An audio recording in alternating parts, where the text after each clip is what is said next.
Bismillahirrahmanirrahim. Wassalamualaikum warahmatullahi wabarakatuh. Alhamdulillah, wassallallahu wassalamu Allah subhanahu wa ta'ala. Kita mesti berkesehatan, kesempatan dan kekuatan hadir di rumah saudara kita, Bapak Abu Bagi, dalam rangka menjalin silaturahmi di antara kita bersama. Yang sama-sama kita muliakan alim ulama, cerdik pandai yang hadir pada kesempatan hari ini, tokoh masyarakat Desa Sungai Bulu, kemudian yang kami hormati Bapak bagi keluarga yang telah berkenan menyediakan rumahnya untuk kita berkumpul pada malam hari ini. Sebelumnya kami menyampaikan mohon maaf Pak, tadi agak terlambat karena yang kata Pak Supri, karena saya ini belum berhenti jadi sehari bisa 6-7 pertemuan Pak. Dipadat-padatin ternyata susah di rumah datinya. Kadang-kadang ada jarak yang cukup jauh atau jalan yang cukup buruk sehingga perkiraan waktunya menjadi tidak tepat. Sebelumnya saya kenalkan, nama lengkap saya Muhammad Fadil Arif, biasa dipanggil Fadil. Kalau yang tua manggil nama beda Abang, tapi yang sebaya atau yang di bawah lah itu biasanya manggil Abang. Biasanya orang Jambi begitu. Saat ini usia saya 45 tahun dan sekarang saya dipercaya menjabat sebagai Sekda Kabupaten Jambi. Tapi surat pengunduran diri saya berhenti jadi pegawai negeri sudah masuk dan sekarang dalam proses. Yang disampaikan Pak Supriyono tadi, kalau Pak Haji Batiar, pasangan kita itu sudah resmi pensiun dari Sekda Kabupaten Batanghari. Dan agak berbeda beliau dengan saya. Kalau beliau karena umurnya sudah di atas 50 tahun bisa pensiun. Tapi saya karena di bawah 50 tahun tidak boleh pensiun, harus berhenti jadi PNS. Tapi itu aturan yang berlaku di Republik Indonesia dan harus kita patuhi bersama. Bapak Ibu sekalian yang saya hormati, saya terima kasih banyak karena bapak-bapak, ibu-ibu yang hadir pada kesempatan hari ini berkenan dan ikhlas untuk bersilaturahmi bersama kami. Mudah-mudahan silaturahmi kita ini akan memudahkan urusan kita bersama. Amin ya Rabbil Alamin. Bapak-bapak yang kami hormati, saya ini pada awalnya tidak terpikir untuk ikut pilkada ini, bapak-bapak sekalian. Tapi setahun yang lalu, tahun lebih, pada saat bulan puasa yang lalu, tahun lalu, saya didatangi oleh sahabat saya dari Batanghari, kerabat saya dari Batanghari, bahwa mereka sampaikan sepertinya tenaga saya dibutuhkan untuk kembali ke Kabupaten Batanghari. Karena saya di Jambi ini baru 2 tahun lebih Pak. Sebelumnya saya di Batanghari, dulu dimulai karir saya dari pegawai kantor lurah Pasar Baru depan Keramat Tinggi itu, kemudian jadi pegawai kantor camat, sempat jadi camat selama 4 tahun di Batanghari, sempat 2 kali jadi kepala dinas, kemudian saya hijrah ke Kabupaten Jambi. Bahwa ada kondisi di Batanghari, bahwa regenerasi di Batanghari ini tidak berjalan dengan baik, sehingga pembangunannya stagnan atau berjalan di tempat saja. Itu data statistik yang dapat kita baca dari data yang ada di Kabupaten Batanghari. Kemudian karena saya ingin menggali lebih dalam tentang keadaan Batanghari, kita kontraklah suatu lembaga survei. Sudah kita lakukan 2 kali survei tentang keadaan Kabupaten Batanghari, bahwa ternyata tingkat kesejahteraan masyarakat Kabupaten Batanghari itu juga tidak meningkat. Semakin hari juga semakin memprihatinkan. Karena kita ketahui bersama bahwa kebun-kebun kita ternyata produktivitasnya masih rendah atau belum optimal. Ini di Sungai Bulu mungkin sama dengan di tempat lain, tapi tidak tahu, nanti kita diskusikan. Kalau ada yang saya sampaikan ini tidak pas sesuai dengan kenyataan atau realita yang ada di Desa Sungai Bulu ini. Yang pertama, kebun karet. Kebun karet kita ternyata 1 hektar itu menghasilkan sesuatu yang jauh dari idealnya. Karena kita ketahui bersama di Batanghari ini 1 hektar kebun karet itu yang dapat 10 kilo pun sudah luar biasa. Rata-rata banyak 5 kilo, 7 kilo atau 8 kilo per sekali edap atau motor. Sehingga pada saat harganya turun, petani akan menjadi kesakitan ya.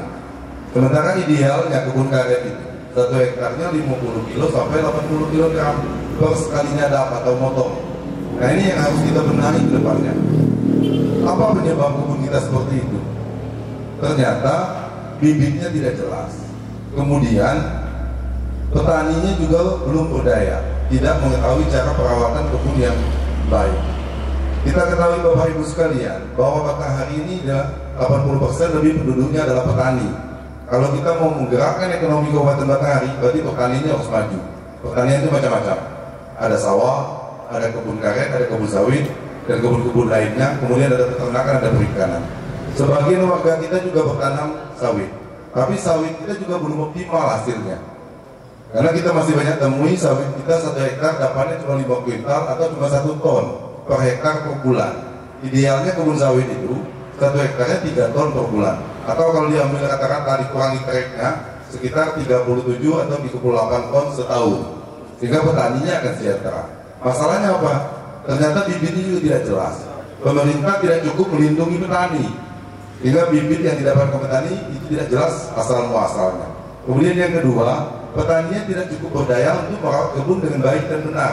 Karena tidak ada tenaga pendamping yang hari-hari bersama petani untuk mengolah kebunnya. Ini ke depan yang harus kita ubah. Kemudian lagi, kita ada potensi, setiap ada kebun, pasti ada rumput. Dan ini sumber pakan ternak. Bagaimana ke depan kita integrasikan ternak, terserah apapun jenisnya yang disepakati oleh warga, yang dimaui oleh warga, ini hidup berdampingan dengan kebun. Sehingga nanti pada saat harga kebunnya tidak terkendali atau anjlok, bisa tertutupi dengan hasil produksi ternak tersebut. Karena kita ketahui Bapak Ibu sekalian, harga itu tidak bisa ditentukan oleh siapapun. Bahkan presiden pun tidak bisa mengendalikan harga yang ada di pasaran dunia ini. Karena ekonomi dunia ini sudah ekonomi kapitalis.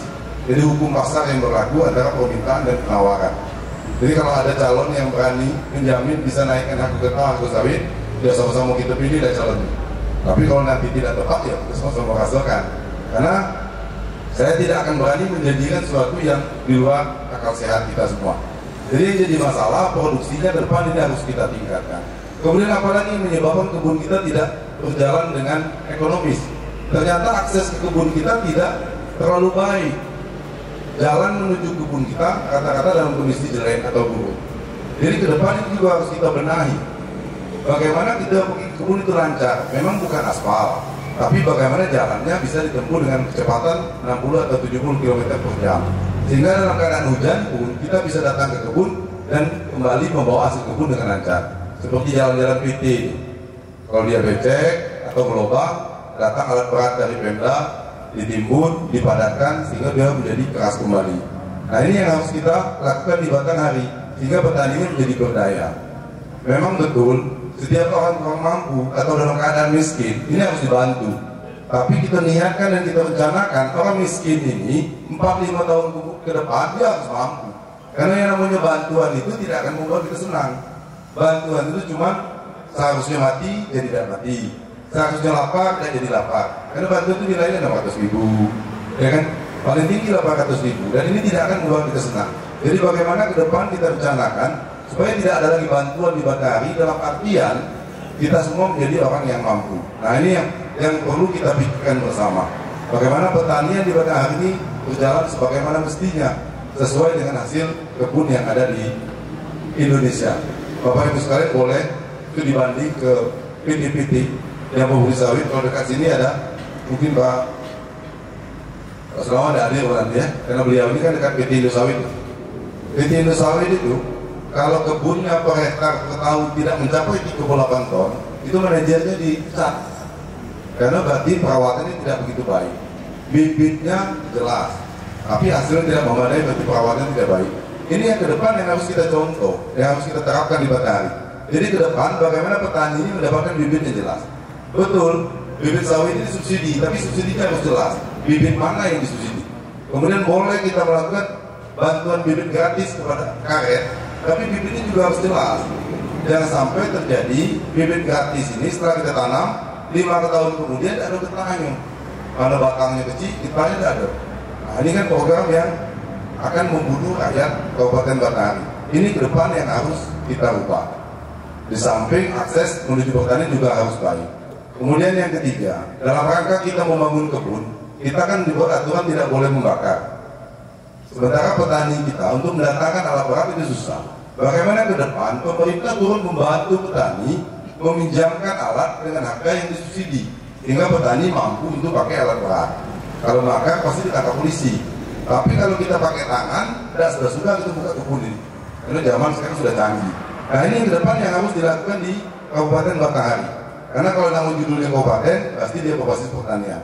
Kemudian bapak-bapak sekalian, kita sedang menghadapi resesi ekonomi di seluruh dunia. Setiap ada wabah penyakit itu akan diiringi dengan resesi ekonomi. Daerah mana yang bisa bertahan? Negara mana yang bisa bertahan dari resesi ekonomi adalah negara di bidang pertanian. Kebetulan kabupaten kita di bidang pertanian. Tapi kalau pertaniannya tidak baik hasilnya, ini juga kita akan susah. Karena semua sendi-sendi ekonomi itu akan terganggu dengan hadirnya wabah penyakit ini. Jadi ke depan, mari sama-sama kita niatkan dan kita doakan bahwa Batanghari dapat pemimpin terbaik. Saya hadir ikut pilkada ini cuma memberi pilihan bagaimana masyarakat bisa memilih pemimpinnya. Soal siapa yang terbaik itu di tangan masyarakat. Nah, nanti kalau ada calon lain datang ke tempat ini juga dilayani seperti ini, diajak diskusi supaya kita tahu kemampuannya. Karena agama kita ngajarkan serahkanlah suatu perkara itu pada ahlinya. Apabila tidak serahkan pada ahlinya, tunggulah kehancuran. Nah, ini yang kita alami di Kabupaten Batanghari selama ini. Nanti kalau ada calon lain, pasti ada calon lain nanti yang masuk ke desa ini, ajak diskusi supaya nanti ke depan kita dapat pemimpin terbaik. Saya juga doanya begitu. Saya tidak pernah berdoa untuk menang, tapi saya doakan bagaimana Batanghari dapat pemimpin terbaik. Kalau yang terbaik itu saya, ya alhamdulillah. Kalau terbaik orang lain juga alhamdulillah. Kita pengen masyarakat ini hidupnya sejahtera ke depannya. Jangan kemiskinannya bertambah terus. Ini kadang-kadang disampaikan bahwa kemiskinan turun. Turunnya seperti apa? Kakeknya miskin, turun ke anaknya miskin juga. Turun lagi ke cucunya masih miskin juga. Itu bukan turun. Itu turun-temurun namanya. Ya kan? Ke depan tidak boleh hal ini terjadi di Kabupaten Batanghari. Nah, itu sekilas saja Bapak Ibu sekalian. Kemudian di bidang pendidikan, bagaimana anak-anak ke depan kita mendapat pendidikan yang baik, yang layak. Ini anak ranking 1, anak SD di Sungai Bulu ini, ranking 1 di Sungai Bulu ini dibawa ke Kota Jambi bisa tinggal kelas dia. Karena tidak dapat pengajaran yang setimpal dengan anak-anak tempat lain. Padahal hidup ini ke depannya berkompetisi. Manusia akan bersaing dengan manusia. Ya kan? Karena penjajahannya berbeda sekarang. Tidak sama dengan zaman Belanda. Penjajahannya sekarang lewat ekonomi. Dari persaingan SDM yang ada di semua tempat di wilayah di belahan dunia ini. Jadi ini yang harus kita benahi ke depannya, Bapak Ibu sekalian. Kemudian saya nambahkan dikit, karena di Batanghari saya gugus tugas di Jambi tentang COVID-19 ini, Corona ini. Di Batanghari beberapa hari terakhir ada lonjakan kasus. Bapak sekalian, kita boleh waspada, tapi tidak boleh cemas. Karena apabila kita cemas atau ketakutan, maka imun tubuh yang secara alami dibuat Tuhan diproses oleh tubuh kita itu akan berhenti produksinya. Apabila berhenti produksinya, kita akan rentan dimasuki penyakit apapun, termasuk corona tadi. Jadi kita harus tetap optimis mengenai hidup ini. Tapi bagaimana kita bisa beradaptasi dengan keadaan wabah penyakit ini? Kalaupun terjadi nanti warga kita, salah satu atau salah duanya, warga Sungai Bulu ini terjangkit COVID-19, itu jangan dimusuhi. Karena mereka juga tidak mengharapkan penyakit itu terjadi. Kemudian kalau dia berdiam di rumah juga tidak akan nularin gitu. Ini saya kejadian di Kabupaten Jambi. Kalau ada warga yang terkena, yang tanpa gejala penyakit apapun, itu idealnya dirawat di rumahnya saja, karena dia akan lebih mudah sembuh. Virus corona ini virus yang lemah. Apabila tubuh kita kuat, dia akan mati sendiri setelah 14 hari. Tapi kalau kita punya penyakit bawaan, ya hati-hati. Misalnya sakit ginjal, jantung, diabetes, ya hati-hati. Tapi pada saat kita tidak punya penyakit lain, dia santai saja, dia akan mati dengan sendirinya. Tapi penyakit ini walaupun lemah mematikan ya, bagi penyakit tertentu. Nah ini alhamdulillah sampai sekarang Sungai Bulu belum ada yang kena ya? Belum ada? Belum ada ya? Pak Kadeni, Pak Kadeni kalau sudah ada yang kena ya? Ya, kalau ada yang kena jangan dimusuhi, karena ini bukan aib. Tidak sama dengan sakit HIV, itu kan beda. Ya, ini bukan aib dan tidak perlu kita musuhi. Juga tidak ada menakutkan ya. Nah ini yang terjadi, ketakutan itu akan membunuh. Fakta sejarahnya, setiap 100 tahun sekali Tuhan membuat wabah di muka bumi ini. Dulu namanya wabah flu Spanyol. Waktu itu ada 25 juta penduduk dunia yang mati dengan wabah itu. Bapak Ibu sekalian. Tapi yang tercatat mati karena wabahnya 10 juta. Yang 15 jutanya mati karena ketakutan dan kelaparan. Nah itu fakta sejarahnya begitu. Mudah-mudahan yang ini tidak begitu. Dan setiap ada penyakit baru, belum pernah sejarahnya dunia ini kurang dari 10 tahun ditemukan vaksin atau obatnya. Jadi kalau Bapak Ibu sekalian kena corona, itu obatnya bukan obat corona itu. Cuma vitamin, dikeluarkan, terus campur obat malaria. Nah, karena masih coba-coba ya, belum ada obat pastinya. Dan karena dia lemah, biasanya setelah 14 hari, atau 20 hari kemudian tergantung kekuatan tubuh kita masing-masing, ini akan lepas. Karena kami di Purwo Jambi kebetulan pasiennya sudah 21 orang sekarang dan 13 sudah sembuh. Tapi alhamdulillah, karena kebetulan saya rumah dinas di sebelah rumah sakit, sejak ada corona ini di rumah sakit itu setiap hari ada orang khatam Quran. Jadi orang Islam ini ternyata kalau kena penyakit alim-alim semua dia. Dan ingat dengan Tuhan semua. Nah ini sebelum kita kena penyakit, coba kita ingat dengan Tuhan dulu supaya jangan kena penyakit kan. Nah, karena corona ini kuncinya kebersihan diri kita, Bapak Ibu sekalian. Jadi kalau kita mau menyenggol teman kita, macam saya tadi salaman, usahakan saya cuci tangan dulu. Tapi orang Indonesia itu pada cuci tangan, dia berbuat, ini tanggung jawab kan. Nah terus cuci tangan begitu. Nah, kemudian apa lagi yang mesti kita ubah di Kabupaten Matahari ini? Silaturahmi pemimpin dengan rakyatnya harus dibenahi. Bagaimana pemimpin sering menengok rakyat, ini kan tahu apa yang kesulitan yang dialami oleh rakyat. Kemudian rakyatnya gampang menemui pemimpinnya. Dan ini tidak terjadi di Kabupaten Matahari. Sulit rakyat ketemu pemimpinnya, dan pemimpinnya jarang mendatangi rakyatnya di setiap desa.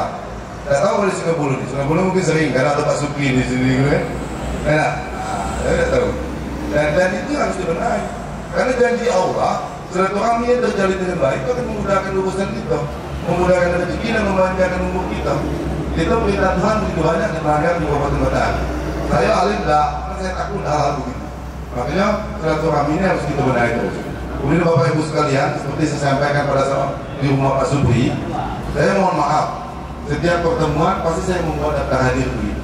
Ini dalam rangka saya mematuhi amanah orang tua saya, bahwa setiap pertemuan saya harus mencatat siapa saja yang ketemu dengan saya. Nanti akan menjadi database saya untuk berjaga-jaga. Kalau seandainya dibuat Tuhan diberi amanah oleh rakyat dan dijaga oleh Allah, kita harus ketemu lagi. Apa gunanya ketemu lagi? Untuk yang mengingatkan apa yang kita bicarakan malam ini, sehingga nanti bisa saling mengingatkan kita.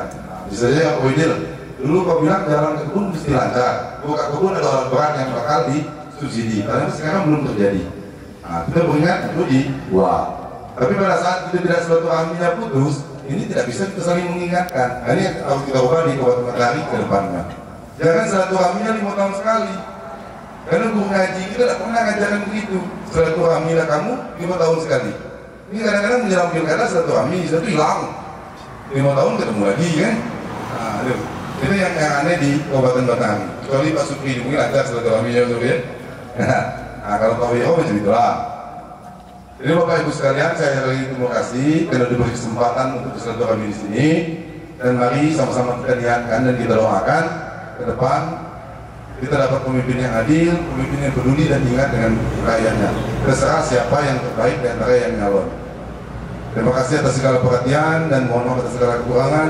Wassalamualaikum warahmatullahi wabarakatuh. Saya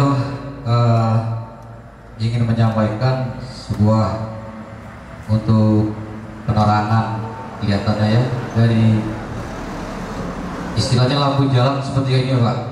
Di RT 09 itu sudah beberapa kali bupati, entah dari tahun dulu sampai sekarang, belum pernah tersentuh dengan penerangan lampu jalan Pak. Yang ada hanya dari Sungai Bulu ini sampai sana, dari Simpang Aro batas ke RT 7 kalau nggak salah. Nah itu selanjutnya selebihnya dari RT 23 sampai ke RT 9 ujung jembatan Pak, itu belum tersentuh sama sekali masalah lampu jalan. Terima kasih Pak Dedi dulu tadi. Ya kalau Pak Dedi tiap bulan bayar listrik. Bayar listrik itu ada di apa bilnya di tagihan itu. Pasti ada persentase lampu jalan juga. BPJ ya. Dan itu memang undang-undangnya mengatur uang itu digunakan untuk lampu jalan lagi duluan. Berlebih baru digunakan untuk lain. Nah, saya tidak tahu mungkin di Matahari tidak digunakan sepenuhnya untuk lampu jalan tadi. Yang ke depan ini memang harus kita ubah. Artinya harus ubah. Kan itu hak orang. Itu kan bayaran kita sebenarnya. Bayaran kita kepada lampu jalan yang harus dinikmati lagi. Kecuali memang duit itu digunakan, tapi masih tidak cukup. Mungkin nunggu tahun berikutnya. Karena setiap kabupaten itu minimal setahun dapat 14 M dia dari potongan yang kita bayar dari masyarakat itu. Jadi kalau hitungan saya kalau 14 M seharusnya kalau 5 tahun selesai ya matahari. Ya, walaupun mungkin tidak setiap rumah dapat, karena jaraknya itu biasanya 50 meter jarak antara lampu jalan. Ada juga karena keadaan tertentu dibikin 100 meter dulu, nanti setelah berikutnya baru dibikin 50 meter. Lampu jalan ini fungsinya bukan untuk nerangin saja, tapi untuk menghindari kriminal. Jadi kejahatan akan turun apabila banyak lampu jalan. Agak sungkan orang itu berbuat jahat apabila lampu jalannya banyak. Tapi lampu jalan ke depan juga sudah harus dirubah. Kita boleh lagi pakai lampu jalan yang model-model sekarang, karena itu boros harus listrik ya kan. Jadi lampu jalan ke depan itu ya pakai lampu LED ya, sehingga warnanya akan lebih hemat. Dan sepakat dengan Pak Dedi tadi, bagaimana matahari ini ke depan menjadi terang ya. Kemudian listriknya jangan mati-mati terus. Kalau mati-mati terus saya pun juga kan. Saya itu udah puas pula ada bertanya Pak. Karena ada pertanyaan ini enggak gitu lah. Saya cuma nak ucapkan terima kasih karena 2 kali pergi 2 kali dapat cantik. Nah, yang kemarin sikok gambarnya sekarang 2. Jadi pas pula kami dua laki bini dapat sekosoran. Jadi terima kasih Pak. Baiklah, saya sedikit sekali kok agak sensitif dikit nanya itu Pak. Karena Bapak ini kan latar belakangnya pegawai negeri. Sampai sekarang baru mengajukan permohonan mengundurkan diri. Berarti belum dikabuli ya dah. Sampai sejauh mana nih Bapak meyakinkan kami bahwa pengunduran diri Bapak itu diterima. Nah, kami ragu-ragu Pak, ada gua tanya-tanya dalam hati karena ini terjunnya ke politik, bisa dijadikan orang politik. Nah, Bapak tak ada dikabulkan mundur dirinya, tak bisa Bapak nyalon. Nah, kami lah banyak angan-angan, sementara Bapak tak bisa mundurkan diri. Nah, itu dia Nah, jadi ada keraguan itu sebenarnya ada Pak. Jadi saya yakin manonian Bapak bahwa pengunduran diri Bapak itu diterima. Kemudian kalau untuk pertanian dikit lah Pak, masalah pupuk lah, karena kalau petani ini dia lepas dari pupuk Pak, walaupun bibit kurang elok, kalau pupuk ada elok mungkin ada gelas ini. Jadi kami harapkan tuh Pak, pupuk subsidi itu kalau bisa kualitasnya sama lah dengan pupuk non subsidi Pak. Karena setahu kami Pak, pupuk subsidi itu beda dengan pupuk non subsidi, kualitasnya lain. Memang kami itu beli murah, tapi kualitasnya murah, berarti sama bela. Kalau masuk di dusun tuh encode Eropa. Jadi kalau Bapak jadi itu disamakan kayak pupuk subsidi dengan non subsidi itu disamakan kualitasnya dengan non subsidi. Jadi kami belinya mahal tapi hasilnya lo. Kalau itu belinya murah hasilnya tak ada ya sama itu ya kan. Jadi cuma itulah Pak. Jadi kami sekali lagi terima kasih nian dapat 2 cangkir. Kalau Bapak turun sekali lagi di Simpang Mes, mungkin dapat 3 cangkir. Terima kasih. Assalamualaikum warahmatullahi wabarakatuh. Waalaikumsalam warahmatullahi wabarakatuh. Memang Pak Raid Ansor ini pada kelakar ya.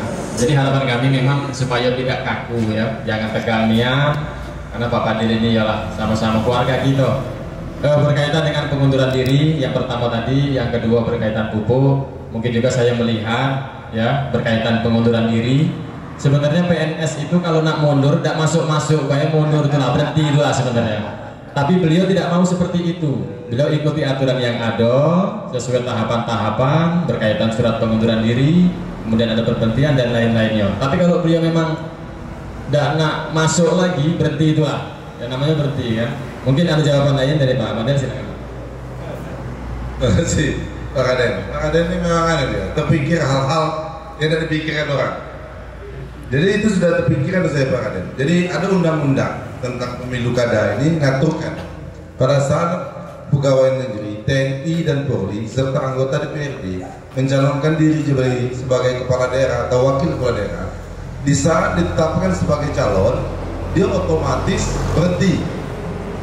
Tapi saya ini kalau capek nih kan, besok pagi langsung rapat lagi dengan KPK, lalu kan mana nak turun ke desa.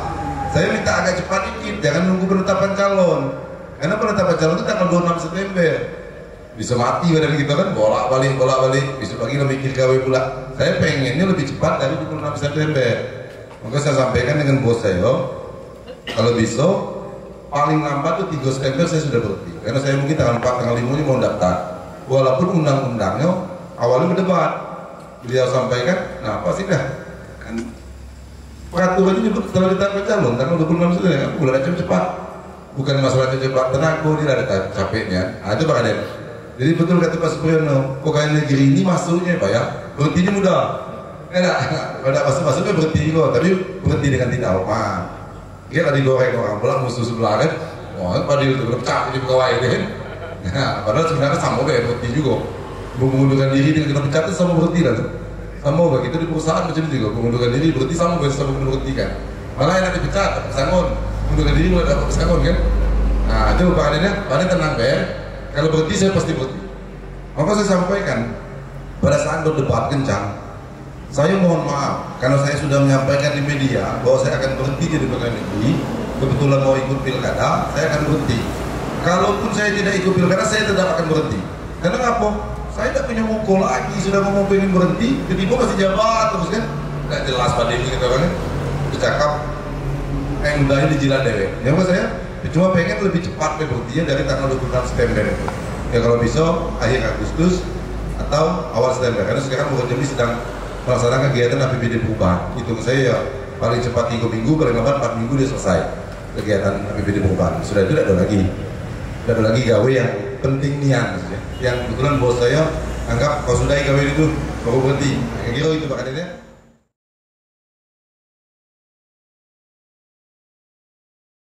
Bismillahirrahmanirrahim. Wassalatu wassalamu ala asyrafil anbiya'i wal mursalin sayyidina wa maulana Muhammadin hamdan sakirin hamdan na'imin hamdan yafi ni'amika fi mazidah ya rabbana lakal hamdu kama yanbaghi li jalali wa azim istanik Allahumma shalli ala Muhammad angkuri sahabati rasulillahi ajmain. Bismillahirrahmanirrahim. Allahumma sholli ala sayyidina Muhammadin sholatan tunjiha biha min ahwadi wal afat wa taqbilana ya Allah biha jamil hajat wa tutahhir min sayiat wa tarfa'una biha indaka ala darajat wa tuballighna bi khayat fil hayati wa badal mamat innaka ya Allah samiul qaribul mujibat badal hajat. Allahumma ighfir li wa liwalidayya warhamhuma kama rabbani shaghira. Allahumma ighfir lana dzunubana wa kaffir 'anna sayyi'atina wa tawaffana ma'al abrar wa li jamil muslimina wal muslimat wal mu'minina wal mu'minat innaka 'ala kulli syai'in qadir bi rahmatika ya arhamar rahimin. Allahumma rabbana la hab lana min azwajina wa dzurriyyatina qurrata a'yun waj'alna muttaqil imama. Allahumma rabbana ya Allah inna nas'aluka ya Allah salamatan fid dini wad dunya wal akhirah wa fil jasad ilmi wa barakatan fi rizqi wa taubatan qabla al maut wa rahmatan indal maut wa maghfiratan ba'dal maut. Allahumma ya Allah habin alaina fi sakatil maut wan najati minan nari wal afa indal hisab.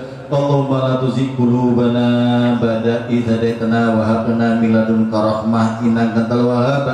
Ya Allah Rabbana zalamna anfusana wa illam taghfir lana wa tarhamna lanakunanna minal khasirin. Rabbana wa la tahmil alaina isran kama hamaltahu min qablina. Allahumma Rabbana ya Allah ahyina bil iman wa amitna bil iman wa ahsunna bil iman wa adkhilna jannata mal iman. Allahumma sabbitna mal iman wa al iman wa khatimna min jinnimal iman.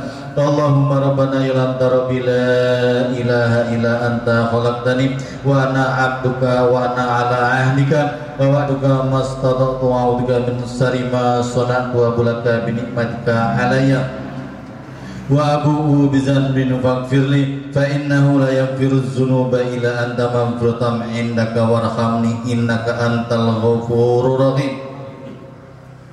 Allahumma ya Allah tawil umurana wa sahih jasadana wa nawir qulubana wa sabit imanana wa arji arjaqana kharibna fid dunya wal akhirah birahmatika ya arhamar rahimin. Allahumma ya Allah rabbana atina fid dunya hasanah wa fil akhirati hasanah wa qina azabannar. Wa sallallahu ala sayyidina Muhammad wa ala alihi wa sahbihi wasallam walhamdulillahi rabbil alamin. Sumal Fatihah. A'udzu billahi minasyaitonir rajim. Bismillahirrahmanirrahim. Alhamdulillahi rabbil alamin arrahmanir rahim maliki yaumiddin. Iyyaka na'budu wa iyyaka nasta'in ihdinas siratal mustaqim siratal ladzina an'amta 'alaihim ghairil maghdubi 'alaihim waladdallin. Amin.